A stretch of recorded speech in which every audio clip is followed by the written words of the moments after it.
Hey guys, let's get more news about Steelers, but first, don't forget to subscribe and leave your like. Hard Knocks, AFC North had the Steelers' sky-high vibes on full display. HBO's Hard Knocks, in season with the AFC North, premiered Tuesday evening, and boy, did the Pittsburgh Steelers shine in their Hard Knocks debut. It wasn't just the highlights of their Week 13 win over the Cincinnati Bengals either. No, what really made them shine was the vibes. This team, at least from the outside, appears fully bought in. The root of it all, of course, is HC Mike Tomlin, whose leadership popped off the page immediately.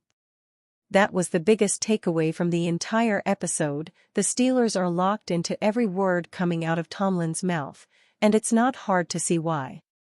He brings an energy to the organization that stems from his absolute love for the game of football and love for his players.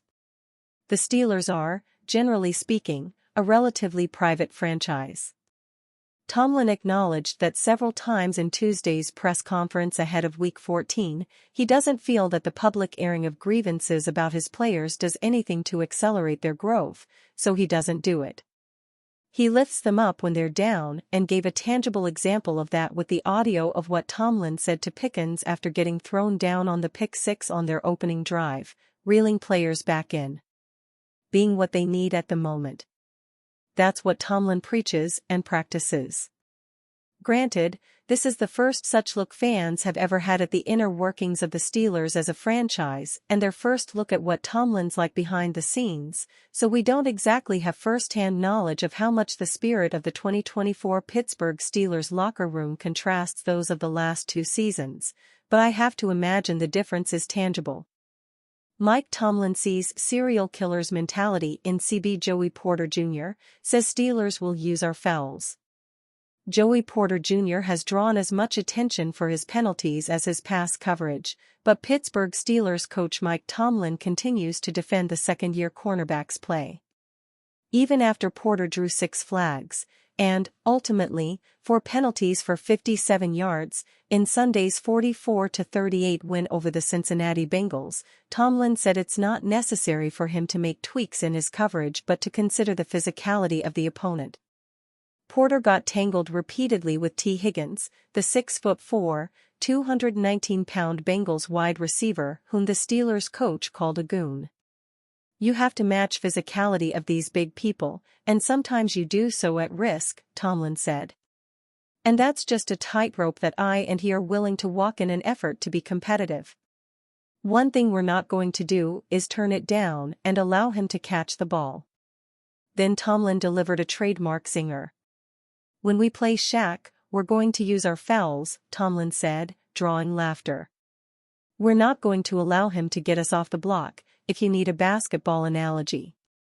Tomlin also used an interesting choice of words to describe Porter Jr., whose father was a standout outside linebacker for the Steelers on their Super Bowl 40 champion team and later served as an assistant coach under Tomlin. He's got a serial killer's mentality, Tomlin said. But if you're going to be a top-flight corner, you better. And that's probably one of the things that I knew about him because of our personal relationship that really made me comfortable drafting him. It's not fake. It's real. He's not running from the fight. He's running to the fight. You better have a short memory at that position. And he's always had it. He was probably 9 or 10 when I met him. And he had it then. Asked to clarify, Tomlin called Porter Jr. a competitor who is ill-affected by the outcome of plays despite drawing 9 penalties this season, including 3 against the Commanders. His confidence is unflappable, Tomlin said, and all of that is needed. Rooney Jr., not a Hall finalist. Art Rooney Jr., the son of the Steelers founder, didn't make the cut for the Pro Football Hall of Fame finalists from the Blue Ribbon Committee. The 89-year-old Rooney Jr., currently listed as the club's vice president, served as the personnel director from 1965 to 86.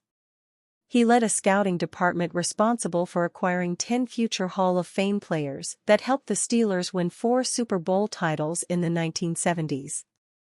Rooney Jr. was one of 9 semifinalists.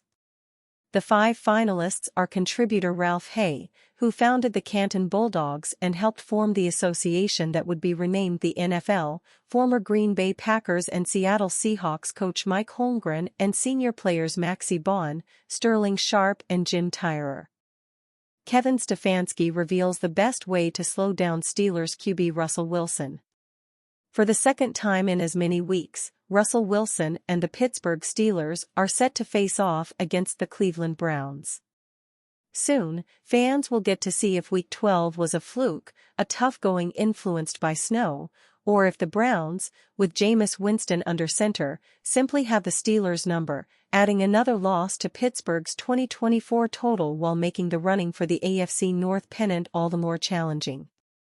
Discussing the Steelers' passing game with Wilson under center, Browns head coach Kevin Stefanski noted that the Super Bowl champion is an incredible talent with a great deep ball, but one who can be beaten with the right game plan and good on-field discipline. Obviously, a great player.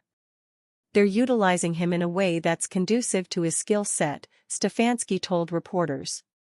He has a great deep ball. He gets the ball out of his hands in the quick game, makes great decisions. You have to rush him really well and stay in lane with lane discipline because he's athletic, he can break the pocket and make plays. So, really requires you to play with great discipline. Is Stefanski on the money? Well, considering he's beaten the Steelers once already this season and held Wilson to under 300 passing yards, that feels like a pretty good bet. Still, when you consider the conditions of the game in Week 12 and the potential for a cleaner afternoon in Week 14, who knows, maybe things will shake out differently. Elsewhere in his Wednesday media availability, Stefanski commented on Wilson's deep ball, which is among the best in the entire NFL. Asked how Wilson's able to sling it deep so effectively, Stefanski admitted he wasn't sure but noted it's been like that since he coached the Collegiate Badger at the Senior Bowl in 2012. I don't know.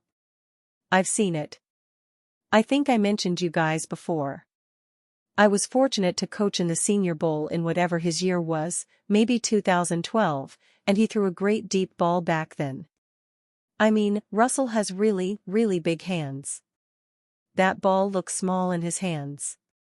That may contribute to it. He's a baseball player, so he's always had a great stroke and how the ball comes out of his hand, but that's always been a natural part of his game. No matter how Week 14 shakes out, it's clear the Browns know what Wilson likes to do and will thus be prepared to slow it down when the time comes. How well they fare at that task could ultimately decide between a Steelers win or the Browns' first win in Pittsburgh in 20 years. And you fan? What do you think of the situation of Kevin Stefanski? Leave your opinion in the comments.